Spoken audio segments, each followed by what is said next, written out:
Hello and welcome. We are live from New Delhi. You're watching DD India Live, India's voice to the world. I'm Abhishek Mahajan. Coming up in the next 30 minutes. At least 18 die as plane crashes during takeoff at Kathmandu airport in Nepal. Aircraft slips off the runway while leaving for Pokhara. Deaths toll from landslides in Ethiopia rises to 229.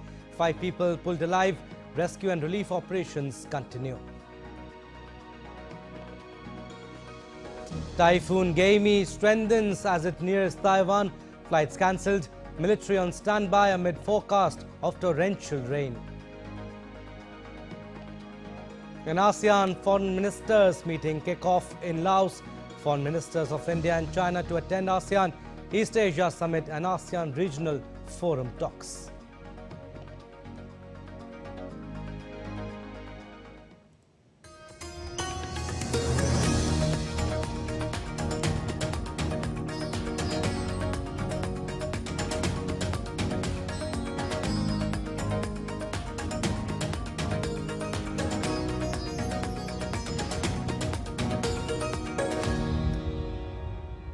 All right, we'll start with the top story. At least 18 people were killed after Saudi Airlines plane crashed at the Tribhuvan International Airport in Nepal's capital Kathmandu on Wednesday. The crash occurred after the Pokhara-bound flight suffered a runway excursion during takeoff. The plane was carrying crew members and technicians to Pokhara for maintenance checks. Preparations are underway to take all the bodies to the Tribhuvan University Teaching Hospital.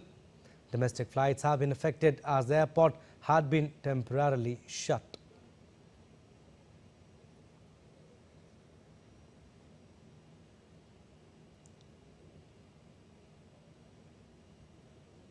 And the death toll from landslides in Ethiopia rises to 229.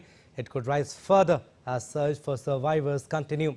A landslide buried people at Gofa in southern Ethiopia following heavy rain on Sunday. Then a second landslide occurred while buried people who had gathered to help. Footage shared by the local administration showed people digging up bodies with shovels and bare hands. Prime Minister Abiy Ahmed condoled the loss of lives. Ethiopian government officials had been deployed to reduce the impact of the disaster. Moving further, 24 July marks the 880th day of the Ukraine-Russia conflict. It was reported that Ukraine's forces damaged a ferry in occupied Crimea that was allegedly being used by Russia's forces to transport military equipment. The attack comes days after Russia's last rail ferry, Slavyanin in Port Kavkaz, was destroyed as Ukraine launched a major aerial attack on Russian forces. Ukraine's military has been targeting Crimea with multiple drone attacks. In a latest, Ukraine has downed as many as 25 Russian drones just a while back.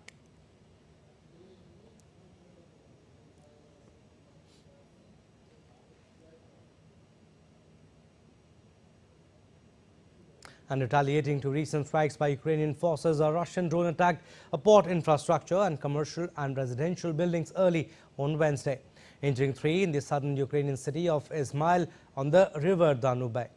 The attack damaged several buildings in the port, caused a fire and also damaged 3 trucks, as per Ole Kaipa, a governor of the Odessa region. A 5-story residential building was damaged during the attacks that smashed its windows and stairwells and ruined a part of its facade. An officer from Russia's military intelligence agency was injured in a car bomb in northern Moscow on Wednesday. Russia's Interior Ministry said that 2 people were injured in a blast caused by the detonation of an unidentified device and said that a criminal case had been opened. Russia's news agency said 5 other cars were damaged in the blast.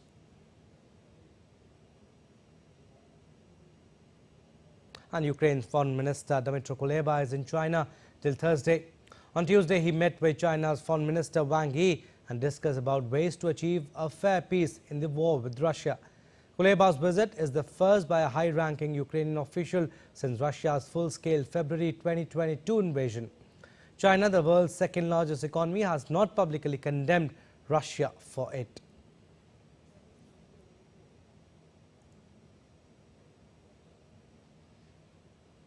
And US Defense Secretary Lloyd Austin reaffirmed Washington, D.C.'s unwavering support for Ukraine in a call with Ukraine's Defense Minister Rustem Umerov.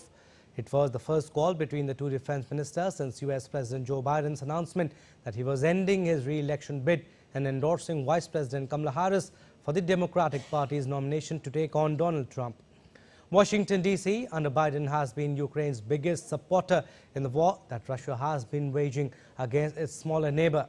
The U.S. has provided more than $50 billion in military aid since 2022. And Elon Musk's Starlink satellite internet service has been activated in a hospital in Gaza with the help of the UAE and Israel. This more than 5 months after the Israel approved Starlink's use in the hospital in the southern Gaza city of Rafah. The high-speed internet will enable potentially life-saving medical consultations by real-time video calling.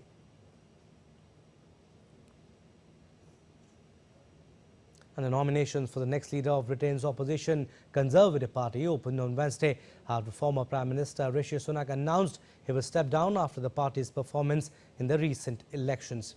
The recent defeat to Keir Starmer's Labour Party ended 14 years of Conservative rule. Several opposition members are expected to challenge to replace Sunak. Former Foreign Secretary James Cleverly is expected to be joined on the ballot by 2 other ministers. Nominations will close on July 29th, with the field eventually being reduced to 2 before the new leader is elected on November 2nd.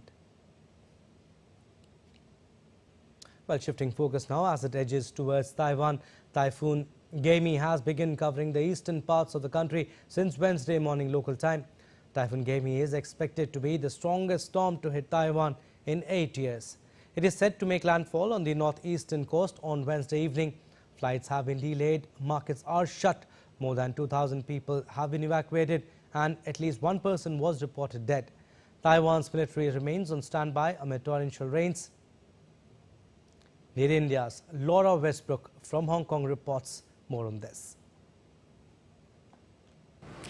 Here in Hong Kong, we are experiencing very hot weather as we feel the effects of Typhoon Gaemi. But over in Taiwan, it's a very different picture as people there brace themselves for this very powerful typhoon. It's already bringing heavy rain and strong winds, and forecasters say that winds will strengthen further. They also say that rainfall could reach up to 1,800 millimeters due to this typhoon. But Taiwan has been struck by many typhoons, and so it is well versed in making the necessary preparations. Authorities have suspended school, they've given people the day off work, they've closed financial markets. Some 29,000 soldiers are on standby, and some 4,000 people have been evacuated from remote mountainous areas which are at risk of landslides because of the expected torrential rain.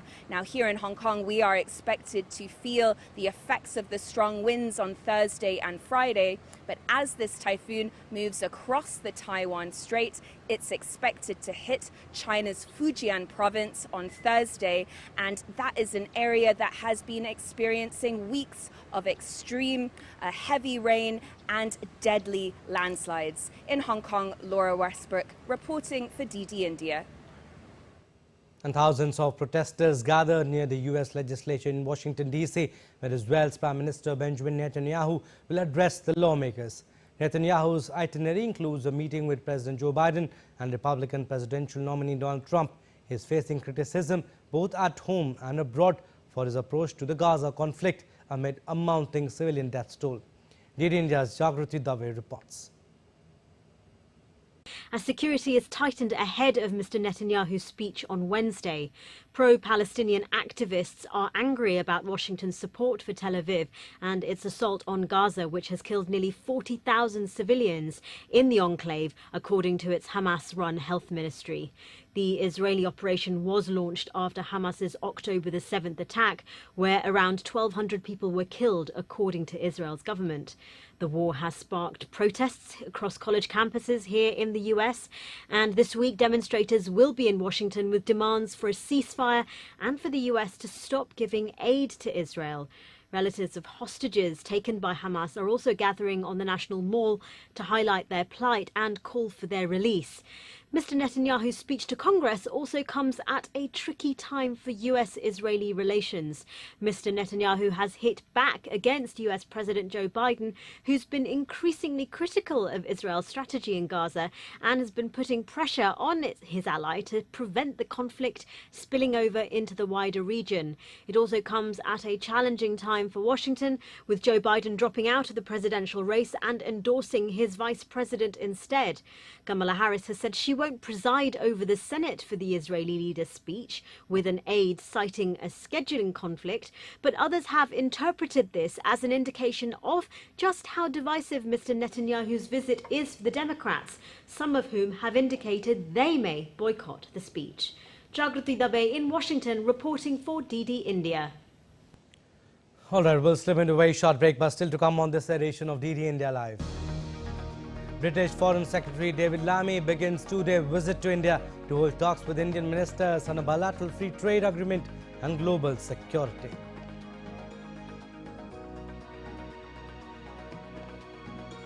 Bangladesh restores internet services. Army chief inspects damage caused by protesters in Dhaka.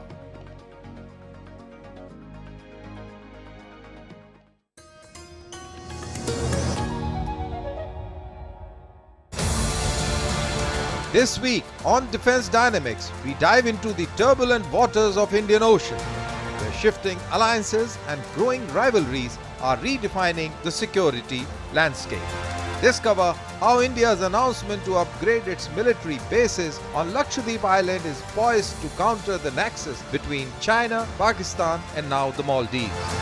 And also how the simmering instability in India's neighborhood, that is Pakistan and Bangladesh, could have a wider impact on the security dynamics of the whole region.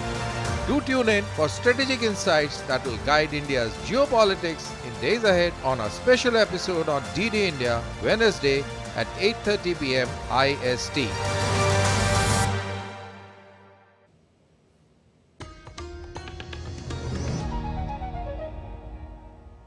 Welcome back. You're watching DD India Live. I'm Abhishek Mahajan. Some more stories. North Korean balloons carrying trash have landed near South Korea's presidential office, the Presidential Security Service said on Wednesday. Trash carried by the balloons was identified in the area around the government complex in the Yongsan area. The objects in the balloons contain no contaminants or other risk, it added. Since May, North Korea has periodically sent hundreds of balloons carrying trash across the border with South, raising security concerns. And Bangladesh was crawling back to normalcy with limited internet and office hours on Wednesday after more than a week of chaos over student protest involving government job quotas. Nearly 200 deaths were reported in just over a week of violence. Most of the country remained without internet, but thousands of cars were on the streets of the capital after authorities relaxed a curfew for 7 hours. Offices and banks opened for a few hours on Wednesday, while authorities restored broadband internet in some areas in Dhaka, in the second largest city of Chattogram. Now, ASEAN foreign ministers' meetings kicked off in Laos on Wednesday. 10 Southeast Asian delegates and foreign ministers are participating in ASEAN's community building efforts and reaffirming ASEAN's centrality and unity amidst current geopolitical developments. Alongside India's External Affairs Minister, Dr. S. Jaishankar, China's Foreign Minister Wang Yi will be in attendance at the meeting starting July 25th. Heavy police and armed security presence was seen ahead of the arrivals of foreign ministers and senior officials for the meetings. And India's External Affairs Minister, Dr. S. Jaishankar, will make back-to-back visits to Laos and Japan to attend meetings related to the ASEAN and Quad. The minister will travel to Vientiane, capital of Laos, from 25th to 27 July to participate in foreign ministers' meeting under the ASEAN framework. It includes the ASEAN-India East Asia Summit and ASEAN Regional Forum meetings. 2024 marks a decade of India Act East policy, which was announced at the 9th East Asia Summit in 2014. Dr. Jaishankar will travel to Japan from 28 to 30th July to participate in a meeting of the Quad foreign ministers in Tokyo on 29th, along with his counterparts from Australia, Japan and the US. Now, British Foreign Secretary David Lammy is in India on a two-day visit. It is the first high-level visit by a British minister to India after the installation of a Labour government there. The British High Commission in New Delhi said that the visit will push for a reset of the UK-India partnership by reinforcing the UK's commitment to securing a bilateral free trade agreement. Lammy is expected to meet India's External Affairs Minister Dr. S. Jaishankar. He will head for the ASEAN Foreign Ministers meeting in Laos capital Vientiane. Jaishankar will also be travelling to Laos. And a day after India's Finance Minister Nirmala Sitharaman presented the country's budget, Parliament opened on a heated note on Wednesday. Vice President and Chairperson of the Upper House, that is Rajya Sabha Jagdeep Dhankar, raised concerns about the frequent suspension of regular business notices, noting that in the past 36 years, such motions have been taken up only 6 times. He rejected all recent notices for suspension. I will call upon leaders of the parties to soul search and my reflections about Rule 267, that in more than 3 decades it has been availed only for half a dozen occasions. And every day of the sitting, I get number of such requests. It is being taken as a routine exercise, as a habit. It has reduced itself to a farcical exercise.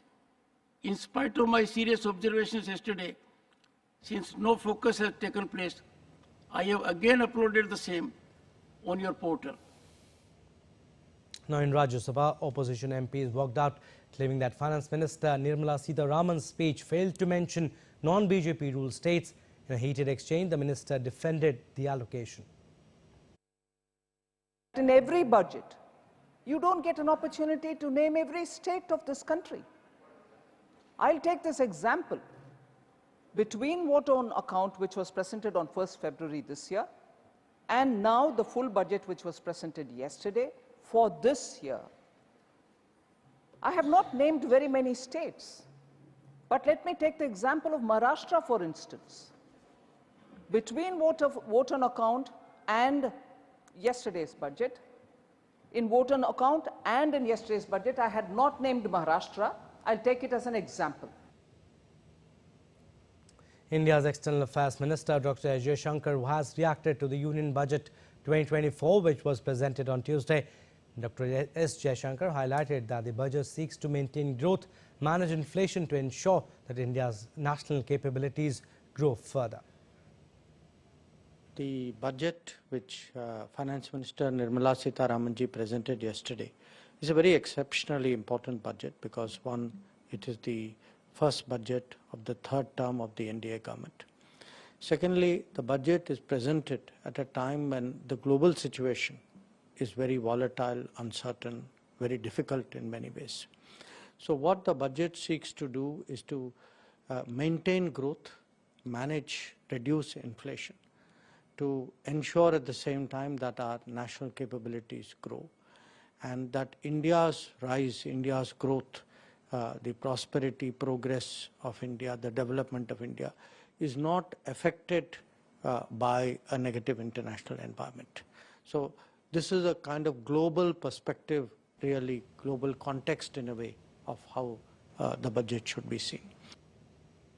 India's Finance Minister Nirmala Sitharaman presented the finance bill on Tuesday, a decision that pertained to foreign direct investment and overseas investment. In the finance bill, it was announced that rules and regulations for foreign direct investment and overseas investments will be simplified to facilitate foreign direct investments, nudge prioritization and promote opportunities for using the Indian rupee as a currency for overseas investments.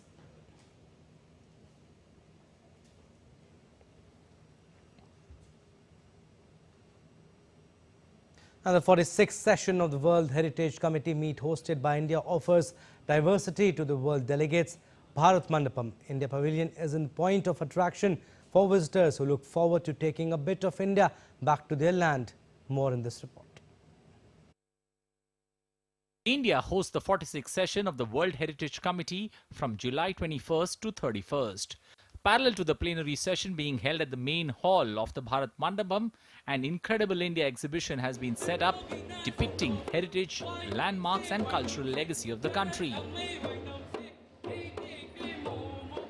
Scale models of forts associated with Maratha King Chhatrapati Shivaji, colorful stalls of various states and live displays of craftsmanship were part of the thematic pavilion at the World Heritage Committee meeting venue to display the spirit of Incredible India. On one end, you see the forts of Maharashtra, which exhibit our rich heritage in fortifications and how Shivaji Maharaj and the Marathas have established their legacy in the country. And on the other, you see the culture of Rajasthan, the intangible elements of Kolkata. So it's a mixture of both tangible and intangible because that's what UNESCO's theme is all made of.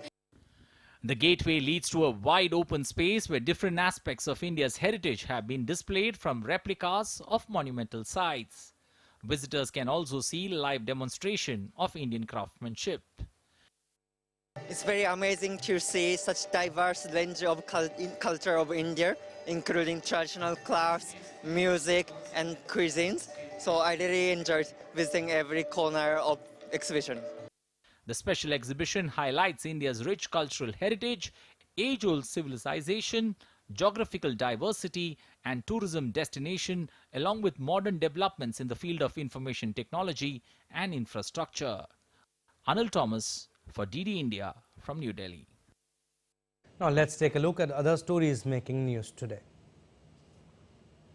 The Indian Coast Guard and the Indian Navy on Wednesday carried out an evacuation of a critically injured 51-year-old Chinese individual aboard the bulk carrier Zhongshan Men, 200 nautical miles from Mumbai.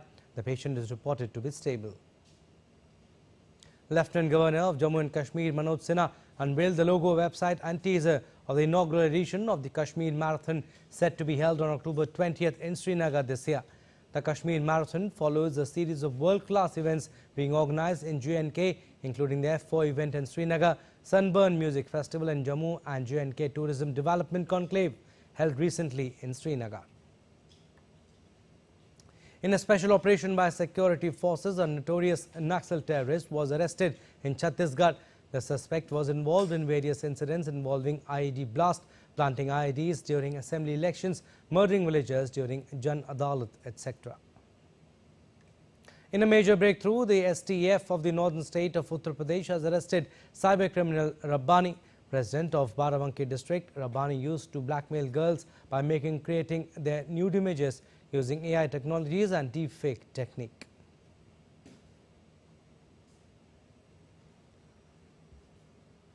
And the Paris 2024 Olympics will mark a historic change. For the first time in history, the opening ceremony of the Olympic Games will not take place in a stadium. This time it will take place along the Seine River. DD India correspondent Narayan Singh brings us this exclusive report from Paris. Paris 2024 will break new ground by bringing sporting competition into heart of the city, and same will be true for the opening ceremony, which will take place in the heart of the Paris along the Seine River, which is just behind me. You can watch here, and Eiffel Tower is also there. The parade of athletes, which traditionally takes place within a stadium, will be held on the Seine, with the boats for each national delegation equipped with cameras to allow viewers watching on TV and online to get a close-up view of all the action. Winding their way from east to west, 10,500 athletes will cross the center of Paris, the main home of the game, where they will showcase their sporting prowess over the following 16 days. Throughout the opening ceremony, athletes will appear on stage alongside performers in line, with Paris 2024's goal of hosting a games that is created for and by the athletes. The parade will end its 6-kilometer route in front of Trocadero, where the final element of the ceremony and the celebratory show will take place. And in women's cricket, as the ongoing T20 Asia Cup, Indian women defeated Nepal to continue their winning streak at the international cricket event. Deepti Sharma starred with 3 wickets as India defeated Nepal by 82 runs to qualify for semi-final stage. Arundhati Reddy and Radha Yadav also chipped in with 2 wickets each. Indian openers Shefali Verma and Alan Hemlata stitched together 122 runs for the first wicket as India posted 178 for 3 against Nepal. The women in blue will be playing against the runner-up of Group B. Earlier, India's stand-in captain Smriti Mandhana won the toss and elected to bat first against Nepal in their final Group A game at the 2024 Women's Asia Cup on Tuesday. And Croatia's Karin Sea, also a major tourist spot of the country, is eyeing the title of being the world's smallest sea. Spread in just 6 square kilometers of area and also a part of the Adriatic Sea.